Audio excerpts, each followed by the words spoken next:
5 जून 1960 को एस्को जोनासन नाम के आदमी सुबह सुबह अपने घर से एक कैजुअल वॉक के लिए निकले। उनके घर के पास एक फेमस लेक थी। उस फेमस लेक का नाम द लेक बोडोम था। लेक बोडोम में दूर दूर से लोग कैंपिंग करने आते थे। तो वॉक करते करते एस्को भी उस लेक के पास पहुंच गए। लेक के किनारे पर उन्होंने एक टेंट देखा जो बहुत बुरी तरीके से तहस नहस हो चुका था। पहले तो उन्होंने वहां से जाने की सोची क्योंकि उन्हें ऐसा लगा कि वो किसी लड़ाई का नतीजा है, लेकिन उस तबाह हुए टेंट के ऊपर एक लड़के की लाश थी। तो एस्को ने उसके पास जाने का डिसाइड किया और जब वो वहां पहुंचे उनके होश उड़ गए क्योंकि वहां लाश के साथ साथ और भी बहुत सारी चीजें थी। आखिर उन्होंने ऐसा क्या देखा होगा? नमस्कार दोस्तों, मेरा नाम है सेजल आर्यन सिंह और आप देख रहे हैं द मिस्टीरियस 329।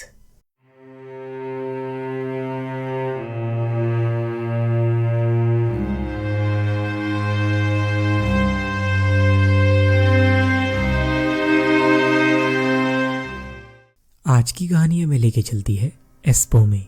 एस्पो यूसीमा फिनलैंड में आता है। एस्पो फिनलैंड की सेकंड मोस्ट पॉपुलस सिटी है। एस्पो अपने नेचुरल रिजर्व्स के साथ साथ रिसर्च एंड डेवलपमेंट के लिए बहुत ज्यादा फेमस है। इतना ही नहीं, एस्पो को फिनलैंड की सबसे पुरानी सिटीज में से एक माना जाता है। 4 जून 1960 को एक बेहतरीन वीकेंड का दिन था और इसी दिन 4 टीनेजर अपनी मोटरसाइकिल के साथ पहुंचे लेक बोडोम में। लेक बोडोम एस्पो की एक बहुत ही फेमस लेक है। साल 1960 में ये लेक हर तरफ से जंगल से घिरी हुई थी और अक्सर लोग इस लेक के किनारे टेंट लगाकर पार्टी और एंजॉय किया करते थे। वो 4 टीनेजर में 2 18 साल के लड़के थे जिनका नाम नेल्स गुस्टैफसन एंड सेपो बोसमैन था। ये दोनों बेस्ट फ्रेंड्स थे और इन दोनों के साथ इनकी गर्लफ्रेंड्स भी थी। सेपो की गर्लफ्रेंड का नाम टुलेकी मैकी था और नेल्स की गर्लफ्रेंड का नाम इरमेली जॉर्कलैंड था। इरमेली एंड टुलेकी वो दोनों भी एक दूसरे की बेस्ट फ्रेंड्स थी और दोनों की उम्र 15 वर्ष थी। वो चारों लोग आपस में काफी क्लोज भी थे। अब आखिरकार वो चारों सैटरडे के दिन एक लेक के किनारे टेंट में स्टे करने आए हैं। तो इससे ये बात तो काफी क्लियर दिखती है कि वो चारों आपस में बहुत ज्यादा क्लोज हैं। जब ये चारों टीनेजर रास्ते में अपने लिए खाने पीने की चीजें ले रहे थे तो एस्पो के लोकल्स उन्हें बड़े अजीब तरीके से देख रहे थे और ऐसा होना कोई बहुत अजीब बात भी नहीं है। माना कि लेक बोडोम बहुत ज्यादा फेमस है, लेकिन अक्सर वहां पे सिर्फ बड़े लोग ही आया करते थे। उस टाइम पे एस्पो बहुत छोटा टाउन था और इसी वजह से आसपास के सब लोग एक दूसरे को बहुत अच्छे तरीके से जाना करते थे। तो अब लोकल्स का उन 4 टीनेजर्स को घूरना कोई बहुत बड़ी बात नहीं थी। लेक बोडोम के किनारे लोग कैंपिंग जरूर करते थे, लेकिन आधी रात के बाद वहां पे कोई नहीं रुकता था। अब इन चारों में से लेक बोडोम के किनारे कैंपिंग करने का इरादा नेल्स का था क्योंकि वो पहले भी यहाँ पे आ चुका था। उससे याद था कि यहाँ पे लोग फिशिंग एंड स्विमिंग करने आते थे। उसके साथ साथ यहाँ पे बहुत सारे कपल्स भी आते थे। ये सारी चीजें अपने दिमाग में रख कर नेल्स ने ये जगह चूज करी थी। जब वो चारों वहां पहले पहुंचे तो सबसे पहले उन्होंने अपना टेंट लगाया।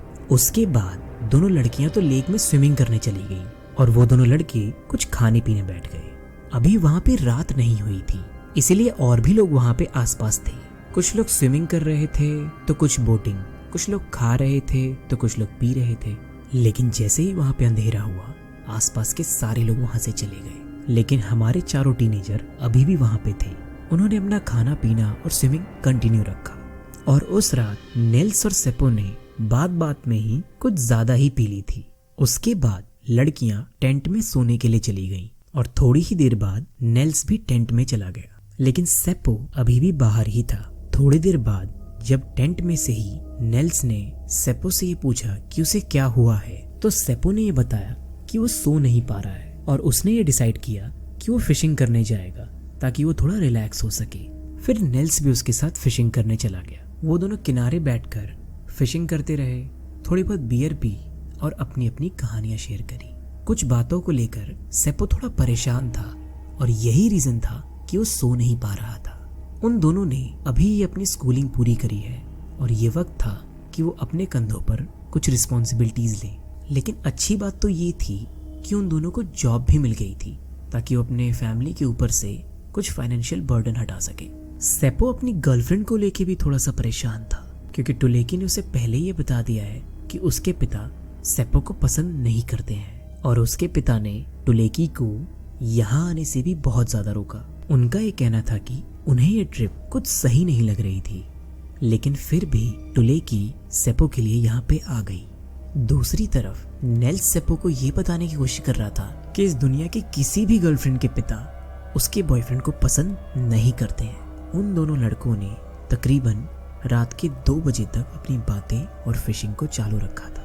उसके बाद वो दोनों टेंट के अंदर चले गए और सो गए। लेकिन बेचारे नेल्स ने सपने में भी ये नहीं सोचा था कि ये आखिरी बार उसने अपने बेस्ट फ्रेंड सेप्पो से बात करी थी।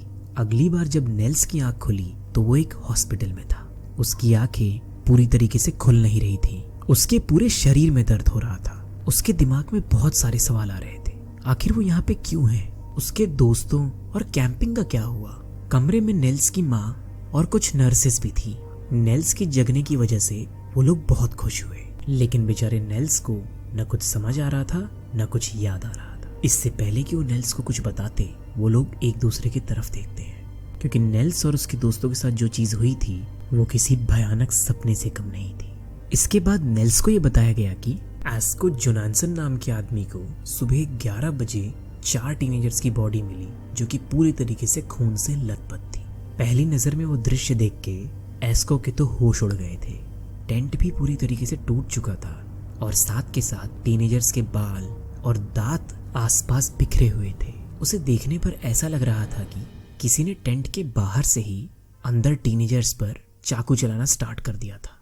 एस्को को देखने पर यह लगा कि वो सब मर चुके हैं, लेकिन तभी नेल्स थोड़ा सा हिलता है। उसे जिंदा देखकर एस्को ने तुरंत पुलिस को फोन मिलाया। ये सब सुनने पर नेल्स ने सबसे पहले ये पूछा कि उसकी दोस्त कौन से कमरे में है। उसकी जॉ जो बुरी तरीके से घायल है, उसमें बहुत ज्यादा पेन हो रहा था। फिर नर्स ने उसे ये बताया कि वो सब यहाँ पे नहीं है, और ये सुनते ही नेल्स का शरीर पूरे तरीके से नम पड़ गया, क्योंकि उसको पता था कि नर्स का क्या मतलब था। एक 18 साल का लड़का जो बुरी तरीके से घायल है, जो सिर्फ ये जानना चाहता था कि वो यहाँ पे आया कैसे। अब उस लड़के को अपनी गर्लफ्रेंड, उसकी बेस्ट फ्रेंड और अपने बेस्ट फ्रेंड की डेथ की खबर से डील करना था। इससे बड़ी बात एक 18 साल के लड़के के लिए क्या हो सकती है। इससे पहले कि नेल्स कुछ और सोच पाता, पुलिस उसके पास आ जाती है और कई पेन किलर्स देकर पुलिस ने उसका इंटेरोगेशन स्टार्ट किया। लेकिन भला वो पुलिस को क्या ही बता पाएगा? उसे तो अपने दोस्तों के बारे में भी कुछ नहीं पता था। नेल्स के सिर में बहुत गहरी चोट लगी थी और उसका जबड़ा भी टूट गया था, और यही रीजन था कि उसे कुछ भी याद नहीं था। नेल्स के शरीर की जो और चोटें थी, वो ये साफ बता रही थी कि जब भी किसी ने उसके ऊपर सोते टाइम अटैक किया था, नेल्स ने उससे लड़ने की बहुत बेजोड़ कोशिश करी थी। फिर थोड़ी देर बाद जितनी चीजें पुलिस खुद से समझ पाई थी, उन्होंने वो सारी चीजें नेल्स को बता दी। पुलिस ने उसको ये बताया कि वो एक श्रेडेड टेंट के ऊपर पड़ा मिला था और बाकी 3 लोग टेंट के अंदर थे। पुलिस ने यह भी बताया था कि हमला करने वाले के पास एक चाकू और एक पत्थर था, लेकिन उन्होंने ये भी बताया कि नेल्स को किसी और भारी चीज से मारा गया था, क्योंकि उसके शरीर पे एक भी चाकू के निशान नहीं थे। पुलिस का ये भी कहना था कि उनके हिसाब से रात के 4 से लेकर 6 बजे के बीच उन लोगों पे अटैक हुआ था। लेकिन नेल्स को उसके दोस्तों की ग्राफिक डिटेल्स, यानी कि किस हालात में उन्हें मरा हुआ पाया गया था, ये चीज उनसे साल 2004 तक एक मिस्ट्री रखी गई थी। उनको ये तो पता चल चुका था कि उनके दोस्त मर चुके हैं, लेकिन उनकी ग्राफिक डिटेल्स उनको उनके 60s में जाकर पता चली थी। दूसरी साइड पुलिस ने सारी चीजों को इकट्ठा करा और तीनों लाशों को ऑटोप्सी के लिए भेज दिया, और उन्हें जो आसपास से चीजें मिली थी उन्होंने बच्चों की फैमिलीज को दिखाई। जब टुलेकी के भाई को उसका ब्लैंकेट मिला था, तो उसका तुरंत ये कहना था कि टुलेकी भी उस टाइम तक जगी हुई थी। ब्लैंकेट के ऊपर खून था और कुछ बाल भी पाए गए थे।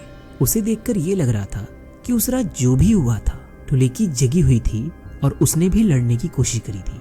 आखिरकार सबकी ऑटोप्सीज रिपोर्ट आ चुकी थी। सभी लोगों के मुंह पे और गले पे ज्यादा निशान थे। ज्यादातर निशान चाकू के थे और दूसरे निशान किसी पत्थर या उसी तरह के औजार के थे। सभी लोगों पे डिफेंसिव वाउंड्स थे। इसका ये मतलब है कि सभी लोग अटैक के टाइम पे जगे हुए थे। सबसे बुरी हालत एरेमेले की थी। उसके शरीर पर से सबसे ज्यादा निशान पाए गए थे। इवन जब उसकी लाश मिली थी, उसके नीचे के कपड़े भी उतरे हुए थे। पुलिस को क्राइम सीन के आसपास से कोई भी हथियार नहीं मिला था, लेकिन 2 ऐसे एविडेंस मिले थे जो बहुत ही अजीब थे। पहला था नील्स का शूज। उसके शूज क्राइम सीन से लगभग 100 कदम दूर पाए गए थे, वो भी पूरे खून से लथपथ। पुलिस को यह बड़ा अजीब लगा कि बच्चों के सारे सामान आसपास ही थे, तो ये खून से लथपथ जूता आखिर इतनी दूर क्यों पाया गया था। दूसरा एविडेंस ये था कि एक स्ट्रेंज पिलो कवर टेंट के बाहर उसकी रस्सी में बंधा पड़ा मिला था। उस रात किसी ने भी पिलो कवर यूज नहीं किया था। सेपो की लाश को टुलेकी के पैर के नीचे से पाया गया था, उसका भी जबड़ा टूट चुका था। जब पुलिस वहां पे पहुंची थी तो टुलुकी का चेहरा ब्लैंकेट से कवर्ड था। जब पुलिस ने अपनी तहकीकात स्टार्ट करी तो उनके मन में सबसे पहला सवाल ये आया कि आखिर नील्स के चेहरे पर एक भी चाकू के निशान क्यों नहीं है, और उसके खून से लथपथ शूज को भी इतनी दूर पाया गया था। पुलिस के मन में बार बार नील्स को लेके बहुत ज्यादा सवाल आ रहे थे। इसके बाद पुलिस को कुछ और चीजें पता चली जिससे उनके कान खड़े हो गए। हॉस्पिटल वाली नर्स ने पुलिस को ये बताया कि उनके हॉस्पिटल में नील्स के जैसे घायल लोग बहुत आए हैं, और उन लोगों की ऐसी हालत अक्सर तब होती थी जब या तो उनकी किसी से बहुत तगड़ी मारपीट हो गई हो, या तो वो लोग 3 से 6 फीट की हाइट से गिर गए होते हैं। लेकिन कभी भी किसी पेशेंट को इस तरीके का अमनीशिया नहीं हुआ था जैसा कि नील्स डिस्क्राइब कर रहा था, क्योंकि उसको उस रात की एक भी चीज याद नहीं थी, जो कि बहुत अजीब बात थी। अब शक की निगाहें नील्स पर तो थी, लेकिन पुलिस उससे कोई भी इंफॉर्मेशन नहीं निकलवा पा रही थी, क्योंकि वो सिंपली ये बोल दे रहा था कि उसे कोई भी चीज याद नहीं है। इसके बाद पुलिस ने कैंप साइट के आसपास के लोगों से अपनी बातचीत स्टार्ट करी।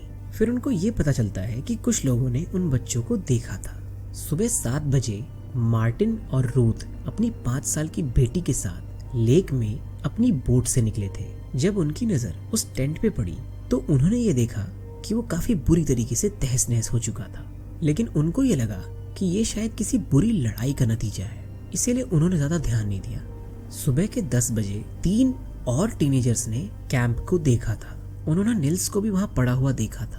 उन्होंने ये भी बताया था कि नील्स ने उन्हें देखकर अपना हाथ हिलाया था और कुछ अजीब सी और मीनिंगलेस बातें कर रहा था, जो कि उन तीनों के समझ से परे थी। उनको भी ये लगा था कि ये किसी बुरी लड़ाई का नतीजा है, इसीलिए वो वहां से चले गए। इतनी चीजों से आप ये समझ सकते हैं कि कई लोगों की नजर कैंप पर पड़ी थी और सबको ये लगा था कि वो एक भयानक लड़ाई का नतीजा है, और इसी वजह से सुबह 11 बजे से पहले किसी ने भी पुलिस को फोन नहीं किया था। थोड़ा सा अजीब लगता है सुनने में और बताने में भी कि वो लोग नील्स का खूनी चेहरा देखकर आगे बढ़ जा रहे थे, लेकिन किसी ने भी ये नहीं सोचा था कि टेंट के नीचे भी कुछ हो सकता है। थोड़ी और इन्वेस्टिगेशन के बाद पुलिस की मुलाकात कुछ और लोगों से हुई, जिन्होंने थोड़ी और सुबह वो सब देखा था, और उन्होंने कुछ और इंटरेस्टिंग चीजें बताई। हेकी सेलोनिन एंड कलेवी हालालिन 2 16 साल के बर्ड वॉचर थे।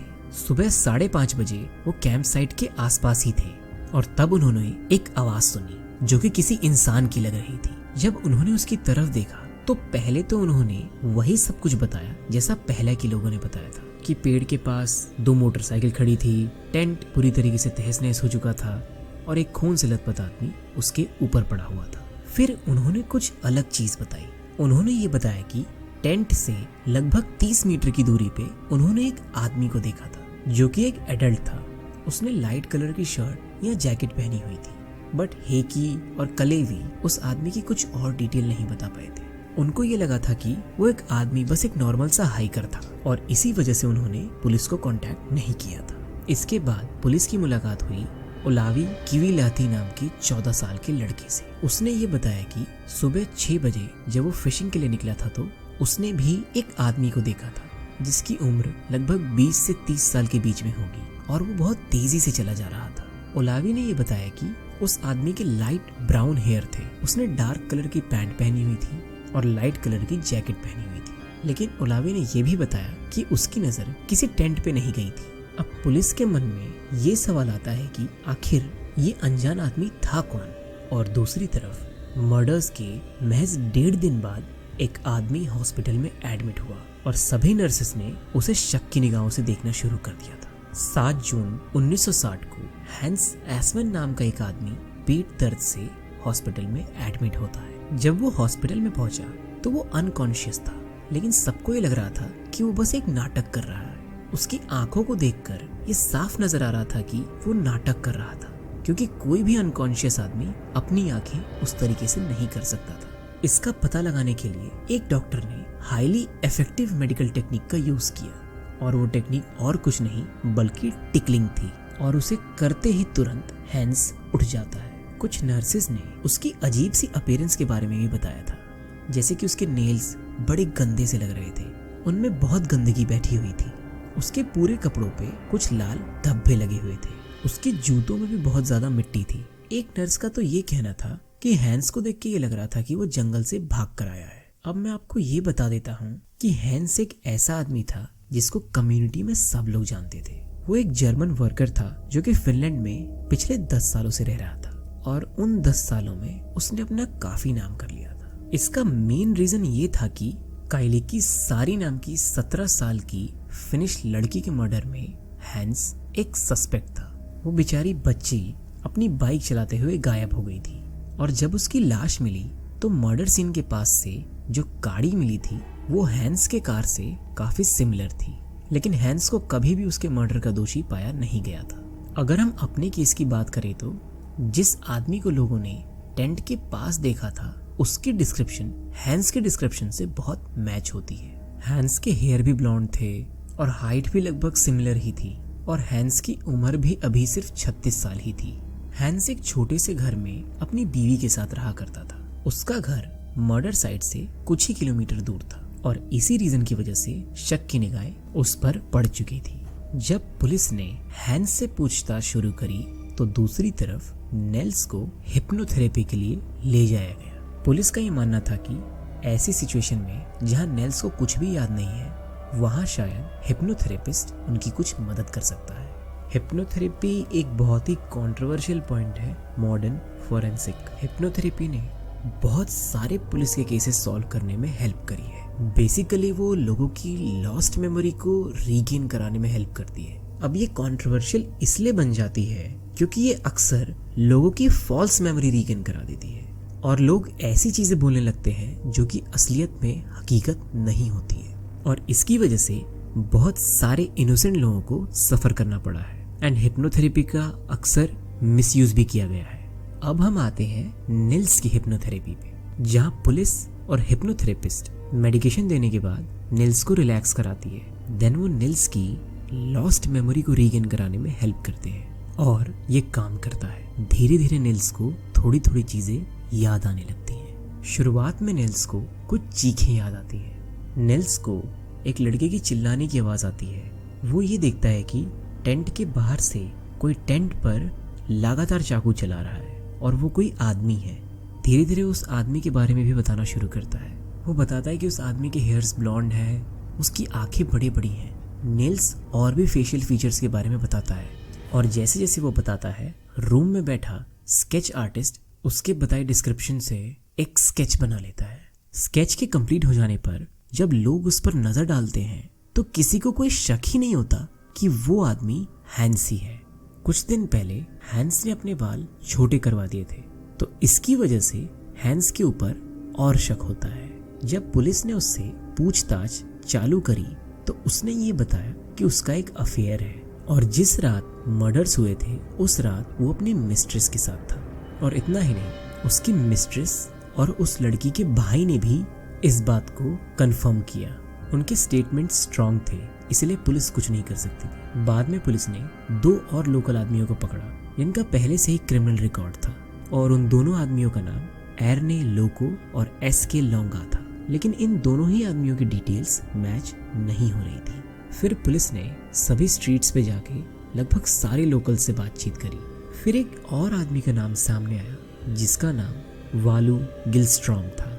वो एक बहुत बड़ा दारूबाज था। वो पूरे टाउन में इधर उधर घूमकर लोगों से पैसे, खाना और दारू मांगता था। लेकिन जब पुलिस ने उसके घर पे तहकीकात करी तो वहां से उन्हें कुछ भी नहीं मिला, और इसी तरीके से उसके खिलाफ कोई सबूत न होने की वजह से पुलिस को उसको भी छोड़ना पड़ा था। पुलिस के सामने एक चीज और थी कि लोगों ने कैंप को देखा था, आसपास एक आदमी को देखा था, लेकिन किसी ने भी किसी को भी मर्डर करते नहीं देखा था।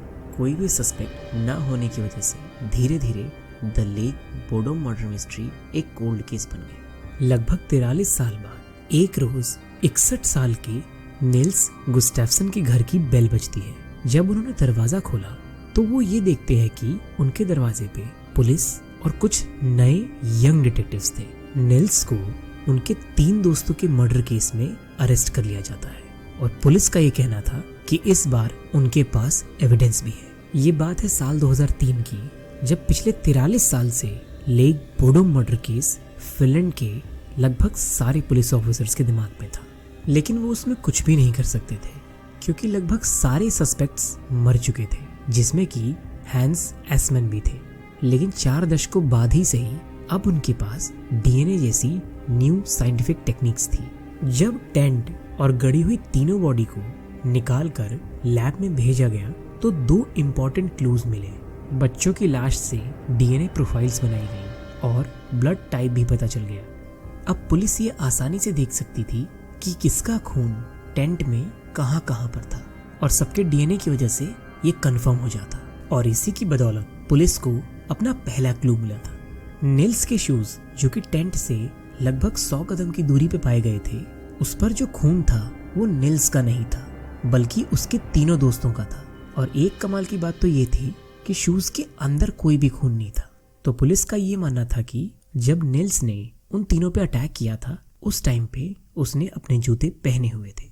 अब दूसरा एविडेंस था वो पिलो कवर जो कि टेंट के बाहर से पाया गया था। और इतना ही नहीं, वो टेंट की रस्सी से बंधा भी हुआ था। उस पर से जो खून मिला था वो एरेमेली का था, लेकिन उस पर से एक और डीएनए मिला था जो कि किसी 5th पर्सन का था, एक आदमी जो उनके ग्रुप का पार्ट नहीं था।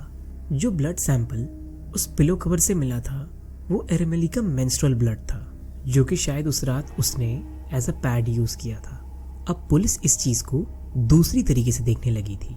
पुलिस ने एरेमेली के एक्स बॉयफ्रेंड से कांटेक्ट किया और उनके डीएनएज लिए, लेकिन किसी का भी डीएनए उस 5th पर्सन के डीएनए सैंपल से मैच नहीं हुआ था। इससे ये चीज तो कंफर्म हो चुकी थी वो 5वें पर्सन को एरेमेली इंटीमेट तरीके से नहीं जानती थी। अब सच्चाई तो यही है जो कि बहुत अजीब है कि इन दोनों एविडेंस के आधार पर निल्स को अरेस्ट किया गया था। और इतना ही नहीं, कोर्ट में उसका ट्रायल भी स्टार्ट हो गया था। लेकिन एक चीज ये भी थी कि निल्स की कहानी इतने सालों में कई बार चेंज हो चुकी थी। उसने एक बार ऐसे ही बोला था कि उसके शरीर पे उस रात के चाकू के निशान है, जो कि आप लोग भी जानते हैं बिल्कुल गलत है। एक बार उसने ये भी बताया कि उसे टेंट से निकालकर किसी ने लेक में फेंक दिया था और पानी में डूबने पर किसी ने उसे दोबारा बाहर निकाला और टेंट के पास फेंक दिया। लेकिन ऐसी कोई भी चीज प्रूव नहीं हुई थी। एक तरफ निल्स का ट्रायल चल रहा था और दूसरी तरफ कुछ बनी बनाई कहानियां बाहर निकल कर आ रही थी। जैसे कि निल्स ने उस रात बहुत ज्यादा दारू पी ली थी और जलन के मारे उसने अपने तीनों दोस्तों को मार दिया। और हम ये जानते हैं कि एरेमेली पर सबसे ज्यादा वार किए गए थे। तो सुनी सुनाई कहानियों में ये चीज भी बाहर आ रही थी कि एरेमेली पर निल्स ने पर्सनल अटैक्स किए थे, क्योंकि शायद वो सेपो के साथ फ्लर्ट कर रही थी और निल्स इस चीज को हैंडल नहीं कर पाया था। लेकिन इस केस का सबसे बड़ा सवाल तो ये था कि वो 5th पर्सन का डीएनए आखिर किसका था। सबसे पहले पुलिस का शक हैंस एसमैन पे गया था, जैसा कि पिछली बार भी हुआ था। लेकिन हैंस को मरे हुए अब बहुत टाइम हो चुका था। लेकिन फिर भी हैंस के बेटे ने पुलिस की मदद करी, क्योंकि वो जानना चाहता था कि क्या उसके पिता इस मर्डर्स में इन्वॉल्व थे या नहीं थे। उसने पुलिस को एक चश्मा दिया था और उसने ये कहा था कि ये चश्मा उसके पिता का था। और उसने ये भी बताया कि शायद इस चश्मे पे उसके पिता का डीएनए सैंपल मिल सकता है। लैब में टेस्ट होने के बाद ये पता चला कि हैंस का बेटा सही था। उस चश्मे पर से ब्लड सैंपल मिला था और वो हैंस का ही था। लेकिन जो ब्लड सैंपल पिलो कवर से मिला था वो ब्लड सैंपल हैंस के डीएनए सैंपल से मैच नहीं हुआ था। इससे साफ ये प्रूव हो जाता है कि हैंस उस रात वहां पे मौजूद नहीं था। दूसरी तरफ निल्स को लेक बोडोम मर्डर केस में नॉट गिल्टी पाया जाता है, जो कि बहुत जायज बात है। नशे में आकर जेलसी और गुस्से की वजह से अपने 3 दोस्तों को इतनी बुरी तरीके से मारना, ये थ्योरी बहुत अनबिलीवेबल थी। एक रीज़न ये भी था कि एक दूसरे आदमी को कई लोगों ने टेंट के पास देखा था। इसी सब रीज़न की वजह से निल्स से सारे चार्जेस हटा दिए गए। इसके बाद निल्स ने यह भी बताया कि क्यों हर बार उस रात की उसकी कहानी बदल जाती थी। इसका सबसे बड़ा रीज़न ये था कि उस रात की कोई भी चीज़ आज तक उसको याद नहीं है। उसको जो भी पता था या तो वो लोगों ने उसे बताया था या तो उसने न्यूज़पेपर में पढ़ा था। कुछ और सस्पेक्ट जैसे एर्ने और एसके, इनको भी पुलिस ने रूल आउट कर दिया क्योंकि इनका डीएनए वो 5th पर्सन के डीएनए से मैच नहीं हुआ था। इस केस को लगभग 63 साल बीत चुके हैं, लेकिन आज भी ये केस एक अनसॉल्व्ड मर्डर मिस्ट्री है। लगभग सारे सस्पेक्ट को रूल आउट किया जा चुका है, एक को छोड़ के, और वो है वालू गिलस्ट्रॉम। मैंने इस आदमी के बारे में आपको पहले भी बताया है। इस आदमी को कियोस्क मैन नाम के आदमी से जाना जाता है। क्यों ये एक स्ट्रॉन्ग सस्पेक्ट है? इसका ये रीजन है कि साल 1969 में लेक बोडोम में ही कूद के इसने सुसाइड कर लिया था। अब सुसाइड के बाद एक ह्यूमर फैल गया कि मरने से पहले इसने अपने दोस्त से ये कन्फेस कर लिया था कि उन 4 बच्चों को इसने ही मारा था। लोगों का इसको मर्डर मानने के कई रीजन थे, जैसे ये बंदा बहुत ज्यादा वायलेंट था और मर्डर साइट से इसका घर महज 1 किलोमीटर दूर था। लेकिन पुलिस इसको पहले ही रूल आउट कर चुकी थी क्योंकि ये बंदा सस्पेक्ट नहीं लग रहा था और इसके घर से कुछ मिला ही नहीं था। लेकिन अब पुलिस के पास डीएनए टेक्नोलॉजी है, तो कहीं से इसका अगर डीएनए मिल जाता है तो पुलिस उसको टेस्ट करके ये चीज़ पता कर सकती है। अगर आप मेरी माने तो मैं इसको मर्डर नहीं मान सकता, क्योंकि इसकी रीज़न है। इसकी एक फ़ोटो थी पुलिस के पास जो कि मर्डर से सिर्फ 1 दिन बाद ली गई थी पुलिस स्टेशन पे ही, क्योंकि ये किसी रीज़न की वजह से पुलिस स्टेशन आया हुआ था। उस फोटो में न इसके फेस पे न इसके कपड़ों पे एक भी खरोच थी। ये चीज़ मैंने आपको पहले ही बताई है कि बच्चे अपने आप को बचाने की कोशिश कर रहे थे किलर से, तो बचाने में अगर कपड़ों पर तो नहीं लेकिन इसके फेस पे एक खरोच तो आई होती। खैर ऐसा मेरा मानना है, और आपका क्या मानना है प्लीज़ मुझे कमेंट सेक्शन में ज़रूर बताइएगा। द लेक बोडोम मर्डर मिस्ट्री मेरे लिए कवर करना उतना आसान नहीं था क्योंकि ये केस बहुत ही डिस्टर्बिंग केस है। लेकिन मैं अपने दोस्त लियन लोहा का शुक्रिया अदा करना चाहूँगा जिन्होंने मुझे ये केस कवर करने के लिए कहा था। अगर आप भी चाहते हैं कि मैं आपके कहे जाने पर कोई केस कवर करूँ तो प्लीज़ मुझे कमेंट सेक्शन में ज़रूर बताइएगा। लेकिन इसकी 2 शर्तें हैं। पहली, वो केस एक इनफेमस केस होना चाहिए, और दूसरी, वो केस अच्छा होना चाहिए। इसी के साथ द लेक बोडोम मर्डर मिस्ट्री यहीं ख़त्म होती है। अगर वीडियो अच्छा लगा हो तो प्लीज़ लाइक कर लेना और चैनल को सब्सक्राइब कर लेना। और जैसा कि मैं हमेशा बोलता हूँ, अपना ध्यान रखो, अपनी फैमिली का ध्यान रखो, और ऐसे लड़कों और लड़कियों से बच के रहो जिनके इंटेंशन आपको लेके बहुत ज़्यादा ख़राब हो। और हाँ, मैं ज़िंदा भी रहूँगा और ऐसे ही बेहतरीन केसेस आपके लिए लाता रहूँगा।